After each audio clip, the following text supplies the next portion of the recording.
Hey everyone, Gerry Thompson here, and I promise that this is going to be the last time I'll be playing Whip of Erebos for at least the near future, but new development.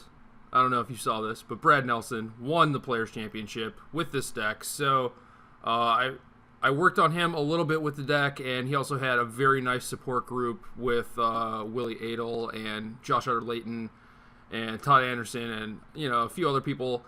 And I think his deck is just really good. And, he crushed the tournament with it. I played it last weekend in a local 4K at the Mox boarding house. And I lost in the top 8, and the deck felt great. So our decks are slightly different, but that is mostly a product of Brad trying to metagame for very specific tournaments.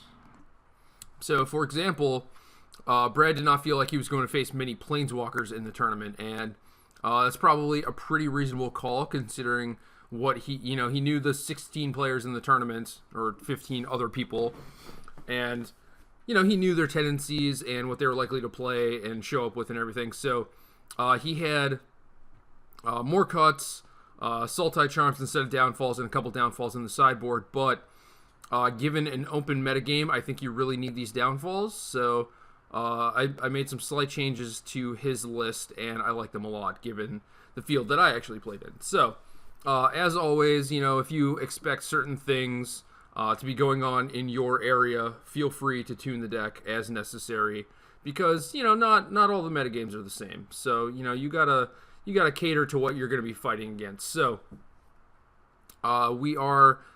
I guess back to Sultai. I played Abzan Whip in a couple tournaments, liked it a lot. Still think the deck is really good.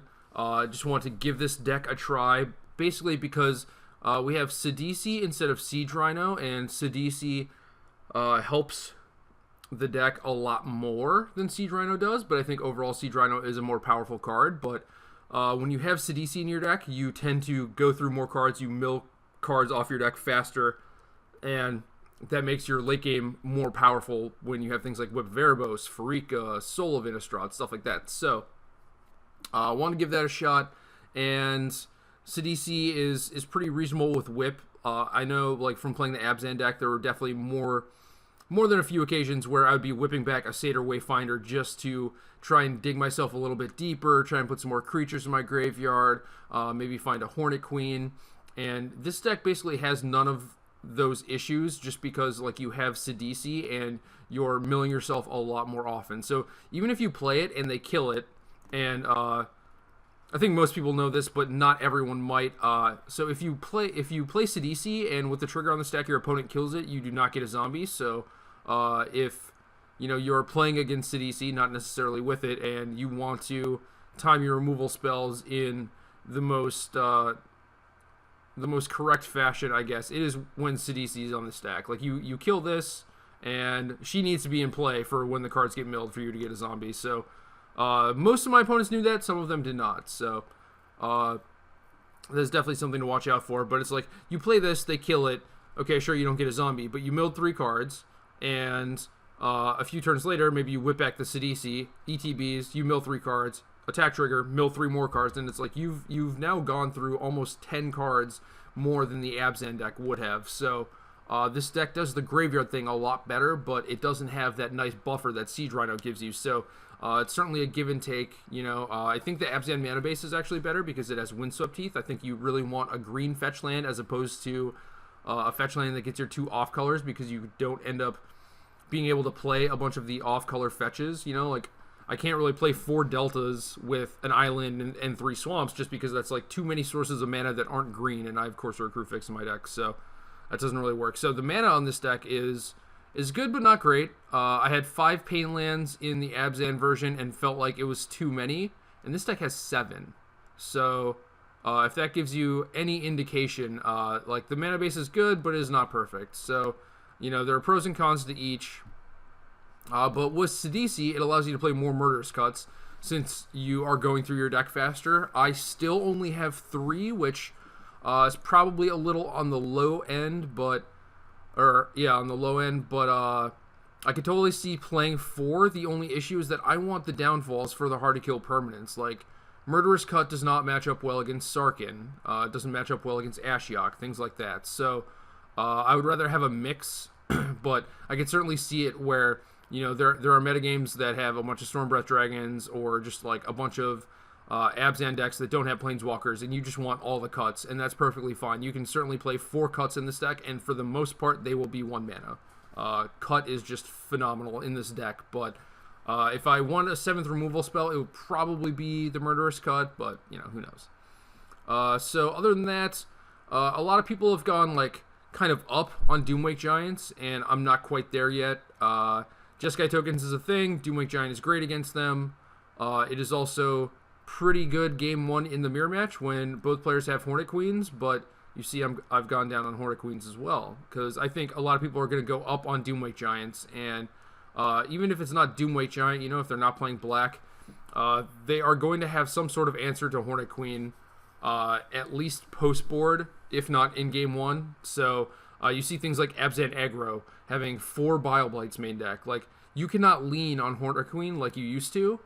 And it used to be this thing where, like, you play against Mardu or, you know, any sort of green deck, really, and you play Hornet Queen, and it's like, well, I don't have 5 removal spells, so you win. You know, not only can they not attack through it, but then you get to pressure their Planeswalkers. If they ever do kill it, or you get to trade it away in combat, then you just get to whip it back. So Hornet Queen used to be this gigantic stopper, but for the most part, the format has evolved, and now it is just a solid role player, and I could actually just see cutting it from the deck. I've wanted to cut it from the deck for some time now, but I don't feel like that's really possible because there are still decks out there like Mardu where it's like you kind of need a Hornet Queen to actually stabilize against their flyers. So Hornet Queen's still good, not the actual queen of the format, but still a damn good guard. And Doomwake Giant's still very good as well, but in mirror matches, I would anticipate most people boarding out their Hornet Queens, and against the token decks, you can't just have a bunch of 5-mana spells, so you can certainly go up on Doomwakes if you would like to, but the deck functions well with just 2.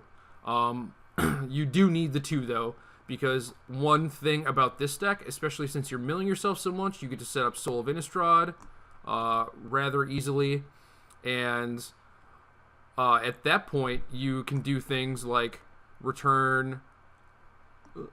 Try to move this over. All right, we're trying to return like a Pharika and a Doomwake Giant and whatever else. And Pharika plus Doomwake is basically your late game. That is how you lock up games. And the Abzan deck didn't really have that ability because it didn't mill itself enough. So its late game was, drain you with Siege Rhino a bunch of times, or whip back a Hornet Queen and hope that you can't deal with the insects. So this deck is kind of like the same thing as the Abzan Whip deck, except it has this combo finish. But again, it does not have, that solid life buffer that Siege Rhino gives you. So you are often in danger with this deck. You could die to like a Crater's Claws or a Stormbreath Dragon or whatever very easily, as opposed to the Abzan deck, which normally had a turn or two to find an answer just because it would be gaining life off Siege Rhinos and stuff. So obviously you could just find a Whip of Erebos and everything's okay, but especially in the post-board games, people are attacking these now. So I have 2 main deck Reclamation Sages, and I think having like 2 pieces of enchantment removal main deck is pretty important. Not necessarily for every single deck out there, but you did see Sam Black main decking Erase in his white-red token deck at the Invitational, so people are getting to that point where they're just like, there are a lot of enchantments, and I need to kill that stuff. So, this deck, again, mills itself a bunch, has Soul of Innistrad, has Whip of Erebos. You can generally find Reclamation Sage and have a way to bring it back. So, I would not be upset about, sideboarding a 3rd or 4th copy, but if you want to know more about the mirror matches and how they play out and stuff, it's really complicated. But my article this week should address that pretty well. That's the plan, at least. So, then the other thing is a couple of Thoughtseizes, and this is a card that costs 1 mana, takes a card that threatens you, or it's a thing where, like, you take the removal spell and land a Sidisi, you take their disenchant, land a whip, you take their 3-drop, and they just have nothing to play. And you're basically just trying to punch a hole with these Thoughtseizes, and it's a cheap card for Murderous Cut for the times when you don't necessarily have your mill engine online, but you still want a reasonable amount of cheap things to make the delve cost on cut be reasonably cheap. So we have a couple fetches, 2 deltas, 1 evolving wilds, 2 thought seizes, and then, you know, if something dies or you play a removal spell, then it's like, all right, your cut's online. Or if you just like Satyr Wayfinder or Sidisi, then your cut is online also. But I think the deck needs some cheap spells, and this is one of the best ones. This is not a thing that I want against everyone. It is a card that I frequently sideboard out, but I also have the other 2 copies in the sideboard for control decks and things like white-blue heroics. So definitely a card you want in your 75. I'd be fine not playing the main deck, or, you know, only having 3 in my 75, but it's a pretty good card right now. So other than that, sideboard, a couple disdainful strokes. This is a smaller amount of counter magic than most people have, I think. And I played with 3 last weekend, and they were good but not great. So I don't know. Part of it was an issue with the mana base where I only have 12 blue sources, and I'm generally setting out the Caryatids, so I don't have a lot of blue mana for them. But also, people are trying to get under you with like Anafenzas and stuff, so Stroke does not solve all the issues, but there are things like Jeskai tokens and control decks or whatever. Like, you want these strokes in your deck for sure. And maybe cutting down to 2 is a little greedy. Maybe I should just try and fix the mana base instead, or keeping Caryatid more often, but who knows. Other than that, nice little Planeswalker package for the mirror match. Cura also very good against Heroic, and I'll go more in-depth on this stuff in my article, so definitely check that out. And then I have some Bile Blight. Some people have Drown in Sorrows, but I like Bile Blight a lot more because you can target some heroes with it. It's better against like Fleecemane Lion and Death Dealer. I mean, it's like the same against Death Dealer, but instant speed is nice. And like the Abzan aggro deck is popping up and is really, really good against this deck. So I like Bile Blight over Drown, and Bile Blight is still just as good against tokens, I think. And then a couple dead drops, and those are mostly for Heroic. Like, they started out as for Heroic, but I also think that they're really good against Abzan aggro, so that is a reason probably to keep them in. And then I have a Read the Bones, which basically took the place of the Third Stroke. It's a card that I wanted in slower matchups, and I didn't want another blue card because, like, say, the mirror match, I'm bringing Cura, Ashiok, Strokes, and siding out Caryatid, so I end up boarding in a bunch of blue stuff and not having enough blue mana. So Read the Bones should hopefully help facilitate that, and that's it. This deck is great. Congrats to Brad Nelson.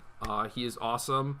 Just continues his standard dominance that started like a couple years ago. I don't know, but that guy's just insane. But yeah, this deck is good, and I think going forward it has to adapt a little bit because there's almost certainly going to be a backlash of hate because whip decks keep continually doing well, and they are just very tough to hate out because they come at you from a bunch of different angles. So I would expect over the course of the week, next couple weeks, that the metagame is going to change and things are going to be a little more hostile. You know, you see Abzan aggro and a bunch of back to natures and stuff like that. So this deck, this might not be like its final form, you know? Like, I think this is probably the best version of like the baseline strategy, but given that I expect a lot of people to have hate, this is probably not exactly where you want to be, so you might need to do a little tweaking. But I'm pretty excited to play in this daily event and crushing people, so let's do it.